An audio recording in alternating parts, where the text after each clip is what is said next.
Herkese merhabalar. Hepiniz kanalıma hoş geldiniz. Ben Emine Karaşahin. Bugün yine çok güzel bir tığ işi motifle karşınızdayım arkadaşlarım. Bakın şu daha güzel oldu. Evet, bir renk denemesi yaptım. Şu daha çok hoşuma gitti. Bu şekilde her türlü projenizde kullanabileceğiniz çok kolay, çok güzel bir motif çalışması yapacağız sizlerle. Alize Cotton Gold kullandım. Bu motifi yaparken şöyle renk numaralarını göstermek istiyorum.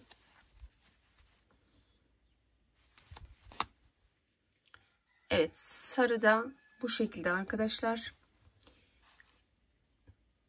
Evet, krem rengi bu şekilde. Yeşilin ise kağıdı yok, az kalmış zaten. Bu da Alize Cotton Gold.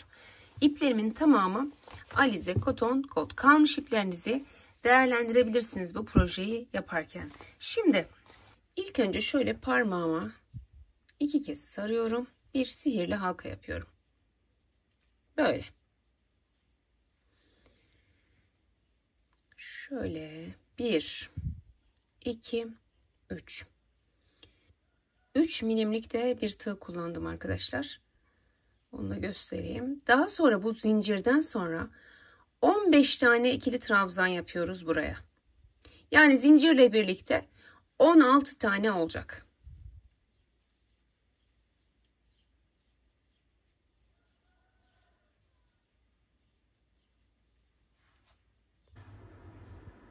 Evet, 15 tane ikili trabzanımı yaptım. Baştaki zincirle birlikte 16 tane olacak. Unutmayalım bunu. Şimdi şuradaki ipimizi çekiyoruz ve sihirli halkamızı kapatıyoruz. Şimdi şöyle zincir çekmiştik ya, onun tepesine giriyorum. Şöyle bir kaydırma, bir zincir çekiyorum ve burada ipimi koparıyorum. Bu ipleri mutlaka arkaya alalım arkadaşlarım. Kısacık kısacık kesmeyelim. Şöyle yürütelim ve sağlamlayalım. Özellikle bu bilgileri tığ işi örgülere yeni başlayan arkadaşlarımız için veriyorum. Şöyle. Evet. Şurayı da mesela eğer sağlam bir şekilde bakın şöyle bir iki ilmekle tutturun, böyle sağlamlamazsanız kopabilir, çıkabilir arkadaşlar. Ben şimdi kamera altında olduğum için çok sağlamlayamadım. Siz iyice birkaç kez sağlamlayın bunları. Yeşil rengime geçtim. Şöyle sabitledikten sonra üstüne ip alıyorum. Hemen herhangi bir yerinden giriyoruz. Buraya bir ikili trabzan yapıyorum. Bir zincir, tekrar ip aldım aynı yere, tekrar bir ikili trabzan, bir V oluşturdum. 3 zincir, 1 2 3, bir tane atlıyorum, diğerine geçiyorum. Bir ikili trabzan, bir zincir ve tekrar aynı yere bir ikili trabzan daha yapıp bir V daha oluşturuyorum. 3 zincir, bir tane atlıyorum, bir ikili trabzan, araya bir zincir, tekrar aynı noktaya bir V daha oluşturuyorum. Bakın, V'lerimin arası bir zincir, şuralar 3 zincir, altta bir tane atlıyoruz ve sonuna kadar yapalım. Evet arkadaşlarım, sonda bir tane kaldı. Bunu da beraber yapalım. Arada 3 zincir çekiyorduk. Bakın, bir tane atlıyorum, sona geliyorum. Buraya da yine bir ikili trabzan, araya bir zincir, tekrar bir ikili trabzan yapıyorum. 3 zincir, 1 2 3 ve şu başlamış olduğum yere geliyorum. Bunu buraya sabitleyip bir zincir çekiyorum. Şöyle sayalım kaç tane: 1 2 3 4 5 6 7 8. 8 tane olacak. Burada yeşil ipimi artık koparıyorum.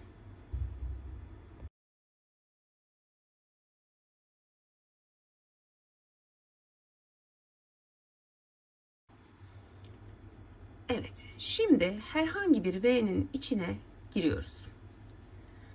Şöyle, bir dakika şöyle yapalım. Şu ipimizi bir sabitleyelim. Kiremit rengini aldım şimdi. Tığımı üstüne attım.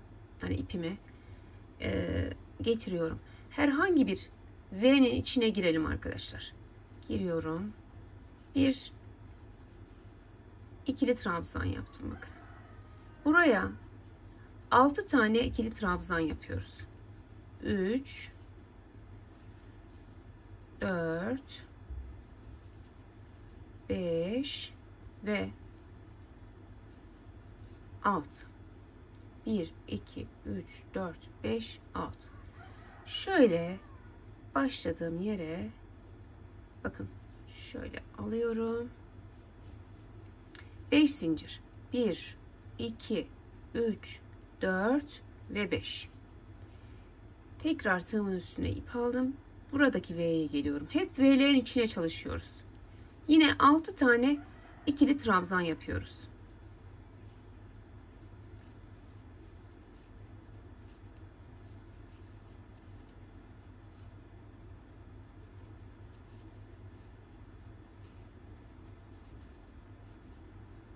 Evet, 6 tane ikili trabzanımı yaptım. Tekrar böyle giriyorum.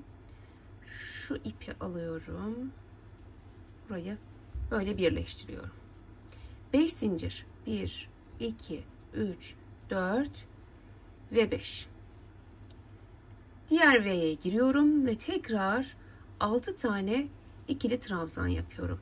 Şimdi burada arkadaşlarım 6 tane ikili trabzan, 5 zincir. 6 tane ikili trabzan, 5 zincir. Sonuna kadar bu şekilde ilerliyorum. Aynı şekilde bakın buradan giriyorum. Böyle 5 zincir. 1 2 3 4 ve 5. Tekrar buraya 6 tane V'nin içerisine ikili trabzanı yapıyorum. Sonuna kadar gidelim, sonda görüşelim. Böyle yapacağız. 1 2 3 4 5 6 7 8. Her bir V'nin içerisine 6 tane ikili trabzan yaptık. Aralara 5 zincir çektik. Şimdi kapatırken 1 2 3 4 ve 5 tane zincirimi çekiyorum. Şurada bakın başlamış olduğumuz yere bir zincir çekiyorum ve burada yine ipimi koparıyorum. Şimdi burada krem renkli ipime geçiyorum ve sonuna kadar bakın motifimiz, şunu alalım. Motifimiz bitene kadar 1 2 3 sıra kadar yine krem renkli ipimle devam ediyorum. Şöyle ipimi bir sabitleyeceğim. Şöyle getiriyorum. Bakın şu yapmış olduğum çiçeğin sağından bir sık iğne, ortasına ikinci, soluna üçüncü. 1 2 3 tane sık iğne yaptım. Tığımın üstüne alıyorum. Geliyorum buraya. Buraya 3 tane ikili trabzan yapıyorum. 1. Bak ta yeşilin altından girdim. 2 3. Tekrar 3 tane sık iğne. 1 2 3. Bak tekrar yeşilin altından giriyorum. Görüyor musun? Ve buraya 3 tane ikili trabzan yapıyorum. 1. Hep böyle gidecek. 3 tane ikili trabzan, 3 tane sık iğne. İkili trabzanlar bakın şu yeşili içine alacağız. Daha sonra geliyorum bak bunun bir sağına sık iğne. Bir tam ortaya içine giriyorum. 2. Bir de soluna 3. Tekrar buraya geliyorum. 3 tane ikili trabzan. 1 2 ve 3. Hep böyle devam edecek. Şimdi 3 sık iğne yapıyorum. Bir sağına Bir tam ortasına, bir de soluna. Sonra tekrar yeşilin altından giriyorum ve 3 tane ikili trabzan yapıyorum. Bu sıramız da hep bu şekilde devam ediyor arkadaşlar. Bir sağına sık iğne, bir ortaya sık iğne, bir de soluna sık iğne. Geliyorum. Bakın. Bu şekilde 3 tane ikili trabzan. 1 2 ve 3. Bu şekilde sona kadar gidelim. 3 tane sık iğnemi yaptım yine. Şurada son ikili trabzanlarımızı yapalım. 1 2 ve 3. Evet. Burada 3 tane sık iğnemizi zaten yapmıştık başlarken. Geliyorum. Şu ilk yaptığımız sık iğneye giriyoruz. Bir zincirle şöyle sıkılayalım arkadaşlar. Şimdi 1 2 3 tane zincir çektim o ilk çektiğimle birlikte. Şöyle hemen bu hizaya aynı yere geliyorum. Uzatarak 2 aynı yere 3 tane yan yana aslında ikili trabzan yapmış oldum. Bakın zincirle birlikte 3 tane oldu. 1 2 zincir çekiyorum. Tekrar aynı yere 3 tane ikili trabzan yapıyorum.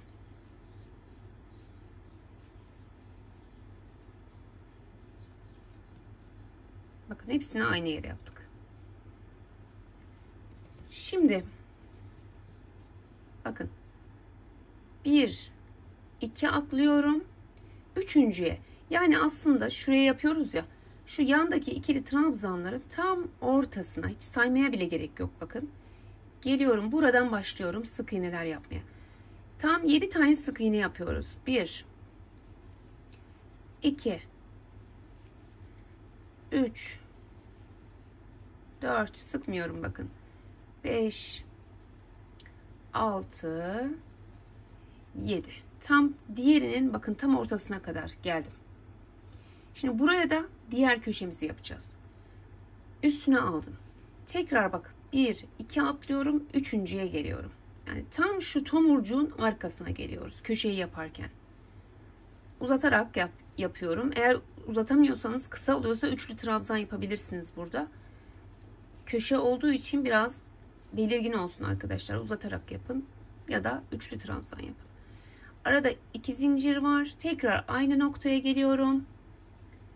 Ve 3 tane ikili trabzan daha yapıyorum. Böyle. Şimdi bak nereye geliyordum? Şuraya geleceğim. Sayalım yine de. 1 2 atlıyorum. Üçüncüye geliyorum. 7 tane sık iğne. Bu birinci. 2 3 4 5 6 ve 7.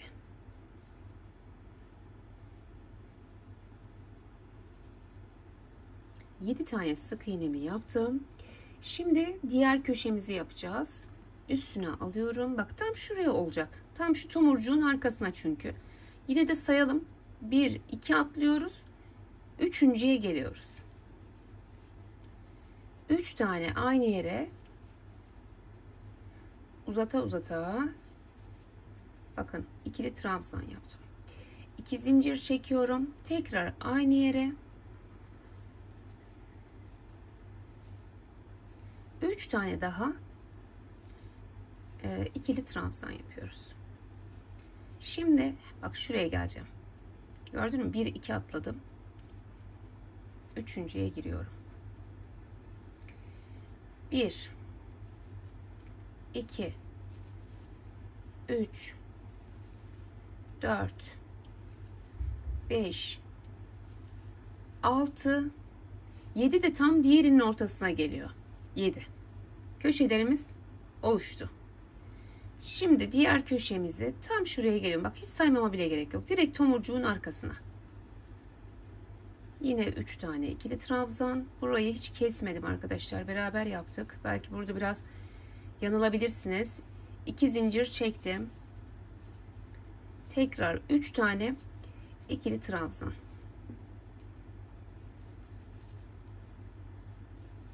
Bak şurası. Direkt geleceğim yer bura.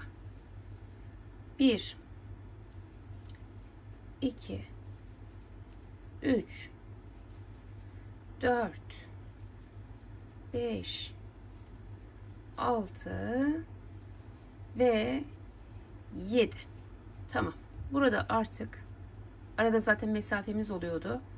Hemen geliyorum buraya. Şöyle kaydırmayla bağlıyorum. Köşelerimi oluşturmuş oldum. Şimdi şuradan şöyle kaydırarak köşeye kadar gittim. Şöyle buraya kadar geldim. 1 2 3 zincir çektim. Yine buraya 3 tane, yani zincirle birlikte 3 tane ikili trabzan yaptık. Son sıramız bu arada 3 zincir çekiyorum ve tekrar 3 tane ikili trabzan yapıyorum. Ve her birinin tepesine ikili trabzanlar yapıyorum. Şuraya yapmayacağım. Çünkü çok fazla oluyor arkadaşlar. Buraları 3 yaptığım için. Bak buraya atlıyorum. Buraya geliyorum. Buradan başlıyorum. Ve her birinin tepesine ikili trabzanlar yaparak ilerliyorum.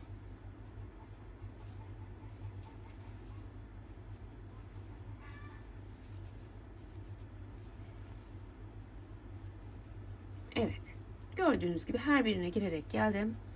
Köşeye geldim. Yine köşede 1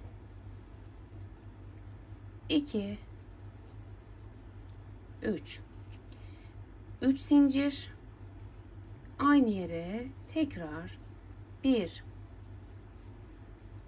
2 3. Şuraya girmiyorum. Bir sonrakinden. Bak. Her birine girerek motifimi bitiriyorum arkadaşlarım. Bu şekilde olacak.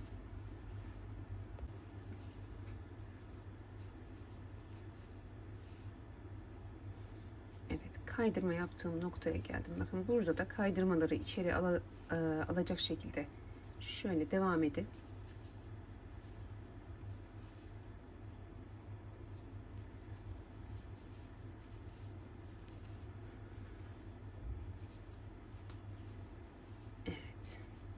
Şöyle başladığım yere geliyorum. Bir kaydırma, bir zincir. Ve bu şekilde bitiriyorum. Şimdi bir motifimiz kaç santim olmuş? Şöyle bir bakalım arkadaşlar. Hani hemen hemen 10 santim. Bakın şöyle tuttuğumuz zaman 10 santimlik bir eni ve boyu var. 10 santimlik bir kare. Çok güzel oldu. Şimdi bunu buradan koparıyorum. Bir de kısaca birleştirmeyi göstereyim arkadaşlar.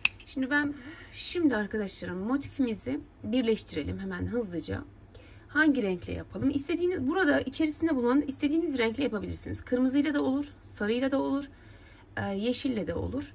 Şimdi ben şöyle yeşille yapmak istiyorum. Şimdi her türlü birleştirme yöntemiyle yapılabilir, fakat bence ben olsam yani bu yöntemi uygulardım. Bakın şöyle. Her ikisini de şöyle tersi içe gelecek şekilde tutuyorsunuz. Köşeden başlıyorsunuz. Sık iğne ile iki tane köşeye, daha sonra şöyle tek tek karşılıklı olarak bir bu taraftan bir bu taraftan aynı hizada sık iğneler yaparak ilerliyorsunuz. Çok yakışıyor arkadaşlar. Bu sık iğne ile birleştirme hem çok sağlam oluyor hem de her şeye yakışıyor. Hoşuma gidiyor benim. Yapımı da kolay. Bakın. Şöyle. Bir bu taraftan bir karşı taraftan şeklinde devam edelim. Sona kadar gidelim. Yine buraya bakın. Son kısma geldiğimizde 1 2. Şimdi bu şekilde yaptık. Diyelim ki şu iki motifi de devamında birleştireceğiz. Şöyle yine tersleri içeri gelecek şekilde tutuyorsunuz. Şimdi arkadaşlarım buraya geçerken şuraya 2 sık iğne yaptık ya köşeye. Bir tane zincir yapın mutlaka, kasmasın. Sonra bu ikisini getirip buraya da 2 zincirle bağlayalım, 2 sık iğne ile bağlayalım önce köşeye şöyle. Sonra tekrar tek tek buradan da alarak bir buradan bir karşıdan aynı hizada alarak devam edelim birleştirmeye.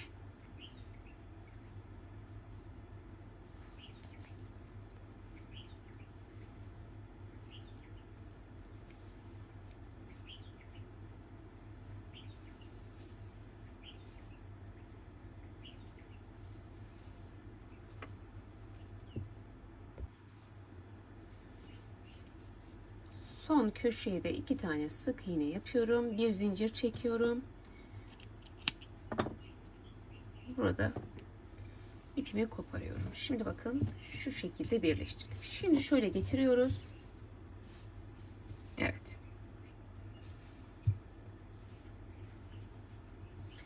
Tekrar ipimi sabitliyorum bu sefer.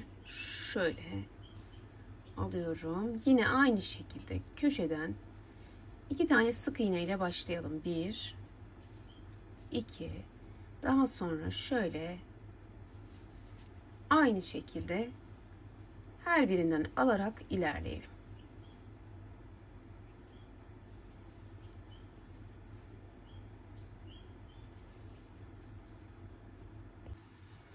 Şimdi şöyle bakın ortaya doğru geliyorum. Burada geçişi de bir göstereyim sizlere. Şu köşeye yine 2 tane yapıyoruz. 1 ve 2. Şimdi geçerken tekrar bir zincir çekiyorum ve buradaki köşeye gelip 1 2 sık iğne yapıyorum. Köşe bu şekilde oluyor arkadaşlar. Daha sonra yine aynı şekilde tek tek hem buradan hem karşıdan alarak motifimizi bitiriyoruz. Bu kadar. Birleştirmelerimiz de böyle. Sona kadar gidelim. Sonda yine 2 tane sık iğnemi yapıyorum. Bir zincirimi çekiyorum. İpimi koparıyorum. Şimdi şöyle bir bakalım. Çok yakıştı. Gerçekten yeşil harika oldu. Sarı da çok güzel olur arkadaşlar.